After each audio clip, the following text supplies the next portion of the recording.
नमस्कार, मैं हूं शशि कुमार और आज हम देखने वाले हैं भाई आज चेंजिंग अर्थ का नेक्स्ट टॉपिक और वो है अर्थक्वेक, भूकंप। ये काफी शानदार टॉपिक है और काफी अच्छा क्वेश्चन इससे बनता है। इसको हम लोग बहुत ही अच्छे से बेसिक से देखने वाले हैं। अर्थक्वेक कहाँ से क्वेश्चंस बनेगा इसकी चर्चा करेंगे और बहुत ही अच्छे से एक्सप्लेन करने वाले हैं।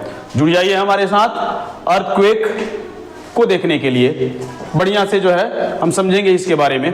चलिए हम लोग जानते हैं इसके बारे में। अर्थक्वेक, ये आज का हमारा टॉपिक है भाई, अर्थक्वेक। क्या है earthquake? Earthquake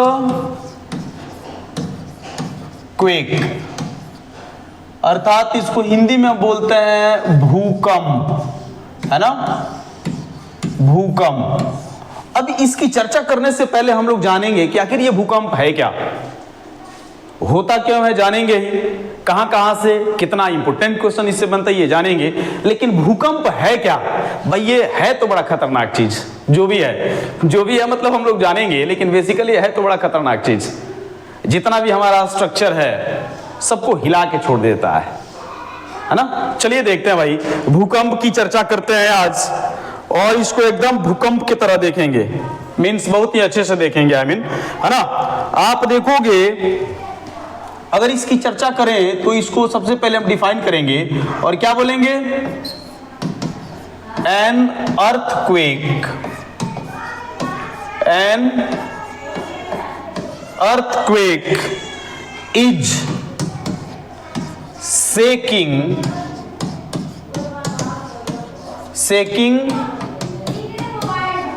of the earth, shaking of the earth, है ना, is called earthquake, earthquake। अर्थात एक अर्थक्वेक जो है, सिंपली मैंने क्या बताया भाई, shaking of the earth, shaking of the अर्थ। हमारी अर्थ में जब कंपन होती है, अर्थ में जब कंपन होती है भाई, कंपन, तो इस कंपन को ही हम क्या नाम देते हैं? अर्थक्वेक नाम देते हैं, अर्थक्वेक नाम देते हैं। दैट मीन्स भूकंप का नाम हम देते हैं, भूकंप का नाम देते हैं। Shaking of the earth, shaking of the earth, earth का, हमारी पृथ्वी का शेक होना, कंपन होना, हिलना, उसे हम क्या कहते हैं? उसे हम अर्थक्वेक कहते हैं, ठीक है ना। आप देखोगे यह क्या है भाई, आप देखोगे इसके बारे में तो आगे हम लोग को जानना क्या है। इट इज नेचुरल इवेंट, ध्यान दीजिएगा, इट इज, आगे हम समझा रहे हैं अच्छे से, it is natural event, it is natural event caused by, है ना, caused due to the release of energy, caused due to the release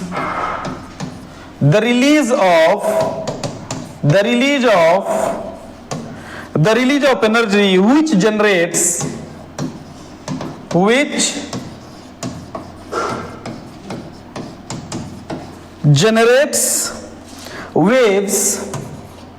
which generate waves that travel in all direction,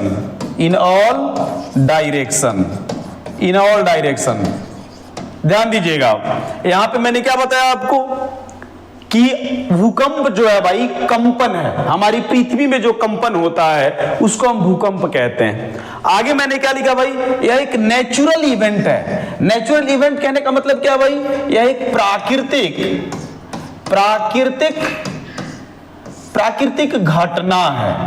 क्या भाई, यह एक प्राकृतिक घटना है, ठीक है ना, जिसके होने के कारण है, यानी कि यहां पे मैंने लिखा हुआ है release of energy which generates wave. आप देखोगे हमारे पृथ्वी के अंदर, हमारे अर्थ के इनसाइड पार्ट में एनर्जी का रिलीज होना, एनर्जी का रिलीज होना, जिसके वजह से वेव क्रिएट होता है, तरंगे क्रिएट होती हैं। और जब तरंग सिंपली क्रिएट होगा तो उसके वजह से वाइब्रेशंस पूरे अर्थ में, I mean to say that कि जिस किसी एरिया में वो अर्थ क्रिएट होता है वहां पे energy inside part of the अर्थ, वहां पे एनर्जी रिलीज होती है और उस एनर्जी रिलीज होने के वजह से एक्चुअली वेव तरंग क्रिएट होता है और उस एरिया को एक्चुअली क्या करता है, वो इन्फ्लुएंस करता है, प्रभावित करता है, जिसके वजह से वहां पे कंपन होने लगता है और उसी का नाम भूकंप है। आप देखोगे इसके आगे की जब हम बात करेंगे, मैंने यहां पे आपको बताया वेव क्रिएट होता है, इसकी चर्चा हम करते हैं बहुत अच्छे से।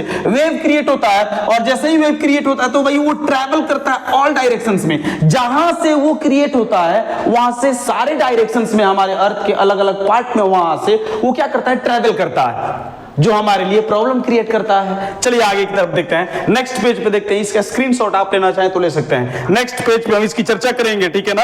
आप देखोगे, हालांकि एक चीज, एक फैक्ट हम आपको और बता दें, आप देखोगे रेडॉन गैस के बारे में आपने सुना होगा। रेडॉन गैस, इसके बारे में आपने सुना होगा, radon gas.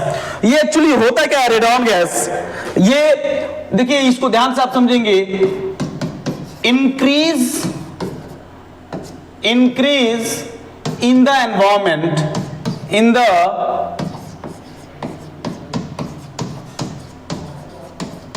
environment before earthquake, before earthquake, है ना। आप देखोगे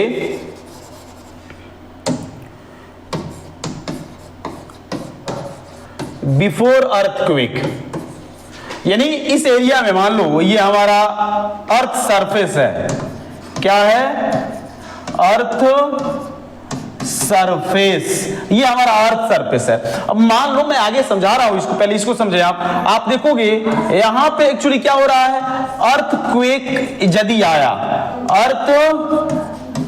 अर्थक्वेक का यह एक पॉइंट है, आप देखोगे अर्थक्वेक का यह एक पॉइंट है, यहां से एक्चुअली अर्थक्वेक क्रिएट हो रहा है। अर्थक्वेक क्रिएट होगा सिंपली, ये हमारे ऊपर वाले सरफेस को प्रभावित करेगा, सिंपली हमारे ऊपर वाले सरफेस को ये प्रभावित करेगा।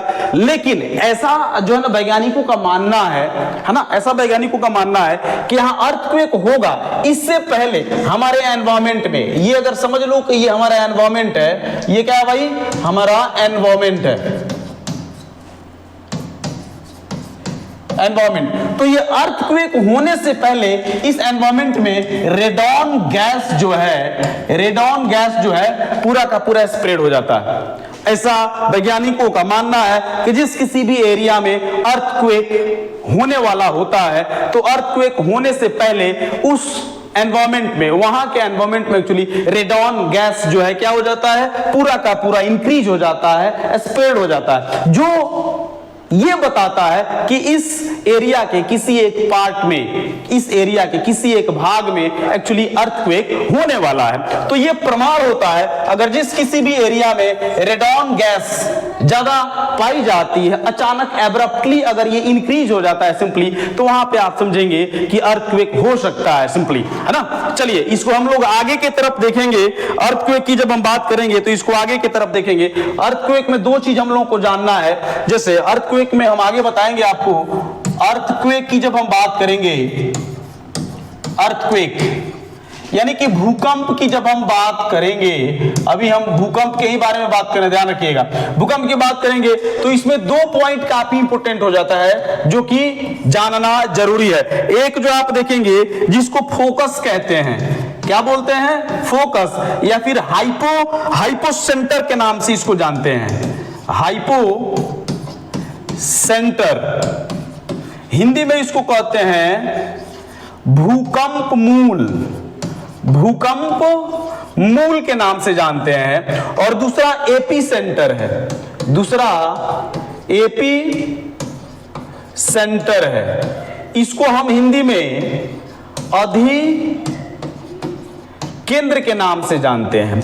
यानी कि भूकंप की जब चर्चा हो रही है भाई तो इसकी चर्चा होनी चाहिए। फोकस को ही हाइपोसेंटर बोलते हैं, या आप देखोगे इस फोकस और हाइपोसेंटर दोनों में की बात हुई, जिसको हिंदी में भूकंप मूल कहते हैं। और आप देखोगे इसमें एक और चीज पढ़ना होता है, that is very very important, and that is epicentre, यानी कि अधिकेंद्र। इसको हम लोग जानने का काम करते हैं सबसे पहले, ठीक है। आप देखोगे सिंपली जैसे कुछ पिक बनाना होगा, आप समझिएगा, इसको ध्यान से आप समझोगे, है ना। चलिए पिक बनाते हैं भाई, फिर इसको एक्सप्लेन करते हैं। चलिए ठीक है, आप देखोगे जैसे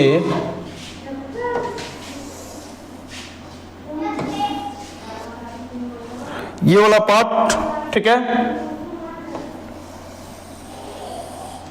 चलिए पहले पिक बना लेते हैं, फिर इसको अच्छे से एक्सप्लेन करते हैं भाई, क्योंकि पिक बनाना क्या है, ज्योग्राफी में काफी इंपॉर्टेंट है, ठीक है।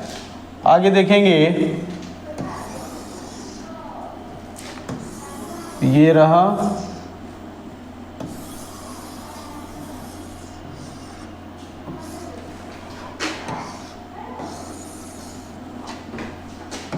चलिए ठीक है, इसको देखने का काम करते हैं।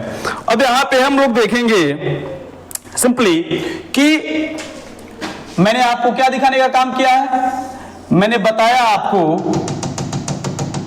दो चीज। भूकंप देखेंगे तो हमें फोकस की बात करनी होगी, हाइपोसेंटर की बात करनी होगी, देन आफ्टर एपिसेंटर की बात करनी होगी। तो इसे समझना होगा, इसे समझना होगा। मान लो किसी भी एरिया में भूकंप आता है, इसको कोई भी एरिया मान लो, आप कोई भी एरिया मान लो, area number 1, area number 2, 3, 4, whatever जो मानना होगा मान लेना यार।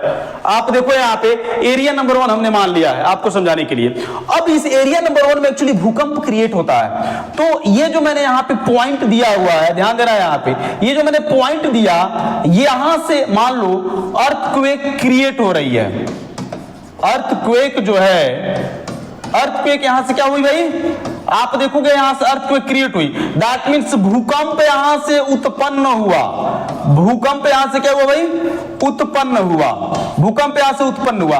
तो इस पॉइंट में जहां से एक्चुअली भूकंप उत्पन्न हुआ, इसी को तो भूकंप मूल कहते हैं। ये पॉइंट जहां से भूकंप स्टार्ट हुआ है बेसिकली, है ना, इसको हम भूकंप मूल कहते हैं, इसको हम फोकस कहते हैं। क्या बोलते हैं, फोकस बोलते हैं, हाइपोसेंटर बोलते हैं, ठीक है ना। इसको क्या बोलते हैं भाई, हाइपोसेंटर के नाम से बोलते हैं, या फिर हिंदी में मैंने बताया आपको भूकंप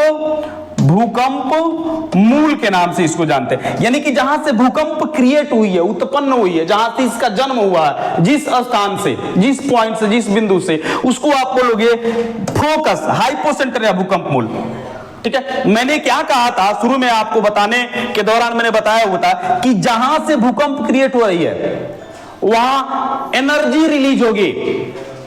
आप देखोगे सिंपली यहां पे क्या होगा, मैंने बताया हुआ था शुरू में, सिंपली थोड़ा सा पेन का कलर चेंज कर दे, आपको समझ में आएगा अच्छे से। चलिए रेड ले लेते हैं, चलिए ठीक है, यहाँ रेड पता नहीं कैसा लगेगा। चलो आप देखोगे यहाँ पे, जैसे मान लो ये अर्थक्वेक, ये भूकंप मूल है, तो यहाँ पे सिंपली अगर क्रिएट हो रहा है, भूकंप यहां से हो रहा है, तो दैट मीन्स कि यहाँ पे एनर्जी रिलीज हुई है। एनर्जी यहाँ पे क्या हुई है भाई, एनर्जी रिलीज हुई है। ध्यान से आप समझिएगा, एनर्जी रिलीज होगी तो यहाँ पे वेव क्रिएट होगा। ध्यान दो, यहाँ पे क्या होगा, वेव क्रिएट होगा। यहाँ पे क्या होगा भाई, वेव, यानी कि तरंगे उत्पन्न होंगी। तरंगे क्या होंगी भाई, आप देखोगे तरंगे उत्पन्न होंगी यहाँ पे।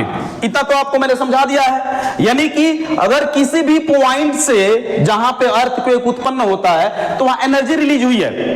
एनर्जी जब रिलीज होगी तो वहां पे वेव क्रिएट होगा, और वही वेव आगे चल करके क्या करेगा भैया, आप देखोगे कि उस एरिया को हिला करके रख देगा, ठीक है, जिससे डिस्ट्रक्शन जो होने वाला अर्थक्वेक पे, आई मीन सरफेस पर, सरफेस पे। अब यहाँ पे सिंपली आप देखोगे कि यहाँ पे इस एरिया में क्या हुआ, ये हमारा हाइपोसेंटर, फोकस, भूकंप मूल। अब यहां से आप देखोगे सिंपली ये सबसे नजदीक वाले एरिया को सबसे पहले प्रभावित करेगा। ये हमारा अर्थ सरफेस, ध्यान रखना, ये क्या है, हमारी अर्थ सरफेस है, पृथ्वी का सतह है। ये क्या है भैया, पृथ्वी का सतह, है ना, ये है पृथ्वी का सतह। अब आप देखोगे यहां से क्रिएट हुआ भूकंप, और ये सबसे पहले जो नजदीक वाला पार्ट है, सिंपली इस वाले पार्ट को क्या किया, इसने प्रभावित किया। तो इससे, इस भूकंप से जो नजदीकी पार्ट जो है, आप देखोगे जो सबसे पहले प्रभावित हुआ, जो क्या हुआ भाई, सबसे पहले जो प्रभावित हुआ, है ना, place that first experience that first experience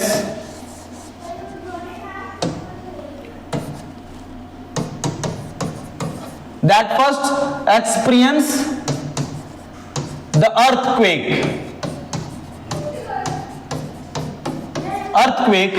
इसी को हम क्या बोलते हैं, एपी सेंटर बोलते हैं भाई। इसी को हम क्या बोलते हैं, एपी सेंटर बोलने का काम करते हैं। यानी इसको यहां पे मैं कॉर्नर में लिख रहा हूं, अधिकेंद्र इसको बोलते हैं, अधिकेंद्र इसको बोलने का काम करते हैं। बोलो, कोई दिक्कत नहीं है यहां पे। यानी कि जहां से उत्पन्न हुआ उसको हम क्या बोलेंगे, भूकंप मूल, हाइपोसेंटर, फोकस, ध्यान रखना इस बात को।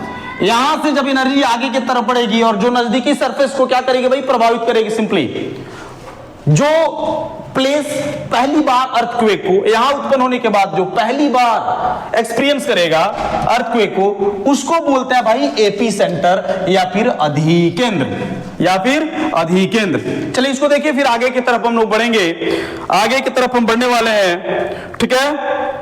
चलिए आगे की तरफ हम बढ़ने वाले हैं, ध्यान से इसको देखिएगा।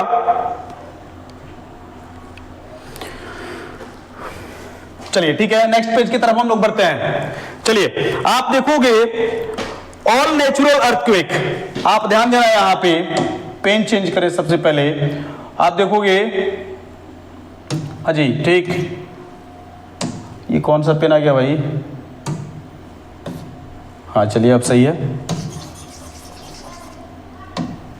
All natural, all natural earthquake happened in lithosphere,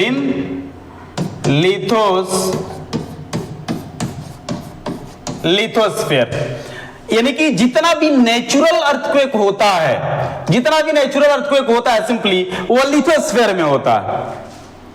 lithosphere भूमंडल, आप देखोगे भूमंडल की बात करेंगे हम, ये है भाई भूमंडल। क्या है, लिथोस्फेयर, दैट मींस भूमंडल। यानी कि जितना भी नेचुरल अर्थक्वेक हमारा होता है, जो देखने को मिलता है हमें, वो कहां होता है, लिथोस्फेयर में ही सिंपली होता है। अब आगे हम लोग को जानना है, ठीक है ना। आप देखिएगा कि मैंने क्या बताया कि जब अर्थक्वेक होगी, अर्थक्वेक जब होगी, सिंपली अर्थक्वेक जैसे ही होगी सिंपली, तो आप देखेंगे यहां पे वेव क्रिएट होगा। मैंने आपको शुरू में बताने का काम किया, वेव क्रिएट होगा, ठीक है ना। और वेव क्रिएट होने के बाद एक्चुअली क्या होता है, वेव क्रिएट होने के बाद एक्चुअली क्या होता है, वेव क्रिएट होने के बाद ये स्प्रेड होता है भाई, ये स्प्रेड होता है, ये क्या होता है, ये स्प्रेड होता है। वेव क्रिएट होगा और ये स्प्रेड होगा। तो एक्चुअली क्या होता है, एक ऐसा इंस्ट्रूमेंट होता है, ध्यान दीजिएगा, एक ऐसा इंस्ट्रूमेंट होता है जो रिकॉर्ड करता है, इस वेव को, है ना। Instrument that record such wave, है ना, सच वेव called seismograph, है ना। आप देखोगे, यानी मैंने क्या बताने का यहां पे काम किया, दैट मींस अर्थक्वेक होगा तो वहां पे वेव क्रिएट होगा, वो वेव क्रिएट होकर के भाई वेव क्रिएट होकर के स्प्रेड होगा। तो उस वेव को एक्चुअली जिस इंस्ट्रूमेंट से हम क्या करते हैं, रिकॉर्ड करते हैं, उस वेव का नाम है भैया सिस्मोग्राफ। उस वेव का क्या नाम है, सिस्मोग्राफ। ये काफी इंपोर्टेंट है, ध्यान रखिएगा। यानी कि वेव को जिस इंस्ट्रूमेंट से हम रिकॉर्ड करते हैं उसको बोलते हैं सिस्मोग्राफ। उसको क्या बोलते हैं, सिस्मोग्राफ। ये हमेशा ध्यान रखेंगे। चलिए हम आगे बढ़ने वाले हैं, इसको आप देख सकते हैं, स्क्रीनशॉट लेना चाहें ले सकते हैं, ठीक है। आगे देखते हैं, नेक्स्ट पेज की तरफ हम लोग बढ़ते हैं भाई, और देखेंगे earthquake is just divided into, earthquake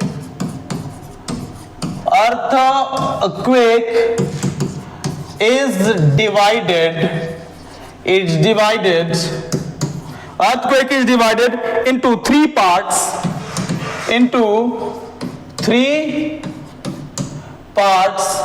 on the basis of depth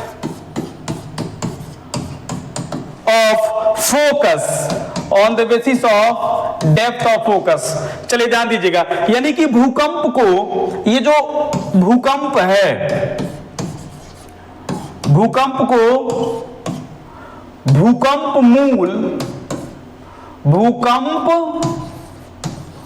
मूल की गहराई है ना, की गहराई के आधार पर तीन भागों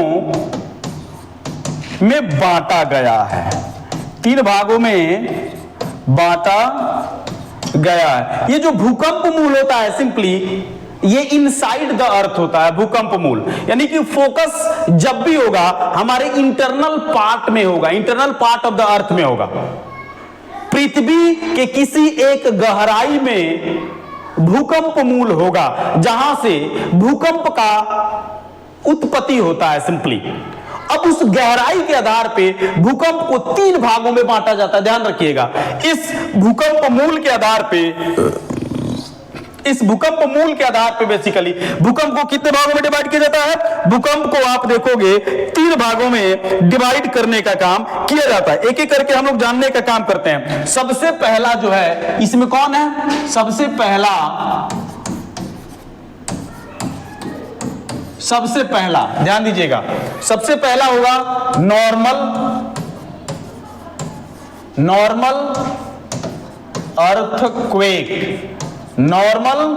अर्थक्वेक, इसको बोलते हैं सामान्य भूकंप के नाम से इसको जानते हैं। सामान्य भूकंप के नाम से बेसिकली हम जानने का काम करते हैं, है ना, सामान्य भूकंप, ठीक है। ये कितनी गहराई में होती है भाई, 0 to 50 किलोमीटर, ध्यान दीजिएगा 0 to 50 किलोमीटर, हाँ जी सही सुना आपने, 0 to 50 किलोमीटर के अंदर ये नॉर्मल अर्थक्वेक होती है। पहला रहा सामान्य भूकंप, दूसरा रहा इंटरमीडिएट अर्थक्वेक,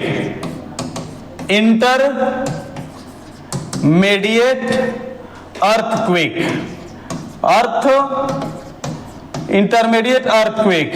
इसको हिंदी में क्या कहते हैं भाई, इसको हिंदी में कहते हैं मध्यवर्ती भूकंप इसका नाम है, मध्यवर्ती भूकंप इसका नाम है। ये कितना किलोमीटर के अंदर होता है भाई, 50 to, ये क्या कह जा रहा है भाई, रेड पीला सब आ जा रहा है यहाँ पे। खैर आप देखोगे ये 50 to 200 किलोमीटर। और हमारा नेक्स्ट और लास्ट है बेसिकली, उसे बोलते हैं भाई डीप अर्थक्वेक, है ना, डीप अर्थक्वेक बोलते हैं इसको, डीप अर्थक्वेक बोलते हैं। यानी इसको क्या बोलते हैं भाई, पतालीय भूकंप के नाम से इसको जानते हैं, पतालीय भूकंप के नाम से जानते हैं। ये 200 से 700 200 टू 700 किलोमीटर, 200 से 700 किलोमीटर के डेप्थ में ये आती हैं। सिंपली आप देखो ध्यान से, यानी कि मैंने क्या बताया आपको, earthquake is divided into 3 parts on the basis of depth of the focus, यानी कि भूकंप मूल जो होता है ये गहराई में होता है। मैंने क्या बताया भाई, किस तरीके से मैंने बताया हुआ था, यहां पे आप देखोगे सिंपली ये हमारा क्या हो गया, ये हमारा भूकंप मूल हो गया है ना, ये हमारा भूकंप मूल हो गया, ये वाला पट्टे हो गया भूकंप मूल हो गया, और ये हमारा अर्थ सरफेस ईएस मैंने बताया हुआ था। तो अर्थ सरफेस जहां से अभी आप पढ़ाई कर रहे हो, जहां पे आप खड़े हो, बैठे हुए हो, चल रहे हो, अभी हम क्लास ले रहे हैं भाई, अर्थ सरफेस के ऊपर हम लोग हैं, ठीक है ना, ठीक है। आप देखोगे तो अर्थ सरफेस हो गया। सिंपली अर्थ की जो उत्पत्ति होती है, अर्थ का जब जन्म होता है भाई, तो वो इंटरनल पार्ट ऑफ द अर्थ, यहां से यहां तक डेप्थ होगा ना, ये अर्थ सरफेस से लेकर के, और ये जो भूकंप मूल हमारा है यहां तक डेप्थ होगा ना, आप देखोगे यहां तक गहराई होगी। सिंपली यहां तक क्या होगी भाई, यहां तक गहराई होगी, और इस गहराई के आधार पे, यानी कि गहराई किसके आधार पे मेजर कर रहे हैं भाई, फोकस के आधार पे, किसके आधार पे, फोकस, भूकंप मूल के आधार पे। सिंपली तो इस भूकंप मूल के गहराई के आधार पे अर्थक्वेक को 3 भागों में डिवाइड किया गया है। आप देखोगे पहला है नॉर्मल अर्थक्वेक, जिसको हम हिंदी में सामान्य भूकंप कहते हैं, जो 0 to 50 किलोमीटर की गहराई में होता है। Next is actually intermediate earthquake, दूसरा है मध्यवर्ती भूकंप, ठीक है ना, जो कि 500 से लेकर के और 200 किलोमीटर के बीच की गहराई में ये बेसिकली उत्पन्न हो सकता है। और तीसरा आप देखेंगे डीप अर्थक्वेक, जिसको हम हिंदी में पतालीय भूकंप या गहरे भूकंप के नाम से भी जानते हैं, ध्यान दीजिएगा हो, गहरे भूकंप, गहरे भूकंप, भूकंप, इसको गहरे मत समझ लेना भाई, गहरे मैंने लिखा हुआ है, गहराई से है ना, डेप्थ, डीप है यहां पे, गहरे, गहराई, गहरे नहीं, ध्यान देना आप, है ना। तो ये जो पतालीय अर्थक्वेक है ये 200 से और 700 किलोमीटर के बीच में ये आता है। कोई दिक्कत? चले ठीक है, आगे की तरफ बढ़े। हाँ जी ठीक है, आगे की तरफ हम नेक्स्ट पेज की तरफ बढ़ते हैं, ध्यान दीजिएगा। नेक्स्ट पेज की तरफ हम बढ़ने का काम करते हैं। सिंपली यहां पे आप देखो, and the energy that generates, आगे देखिएगा, and the energy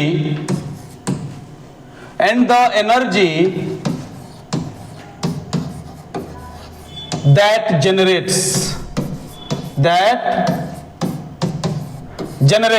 and the energy that generates from focus